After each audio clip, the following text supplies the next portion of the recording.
ધારાસભ્ય ચૈતર વસાવાને મોટો ઝટકો। વનકર્મી પર હમલાના કેસમાં ચૈતર વસાવા દોષિત જાહેર।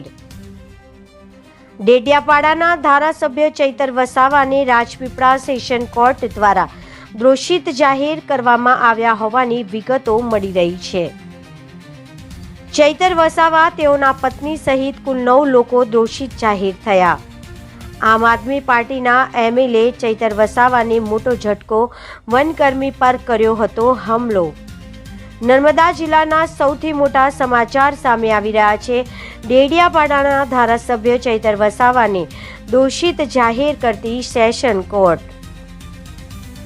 વનકર્મીને માર માર્યો હોય, ધમકી પણ આપવામાં આવી હોય, જ્યારે હવામાં ફાયરિંગ કર્યું હતું।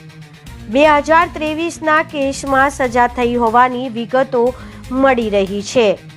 સરકારી કર્મચારીઓએ અટકાવ્યા હતા ત્યારે ફાયરિંગ થયું હતું, જ્યાં પોલીસ ફરિયાદ થઈ હતી, જે બાબતે કોર્ટમાં કેસ ચાલ્યો હતો, જેમાં 10 વર્ષની સજા કરી હોવાની વિગતો મળી રહી છે।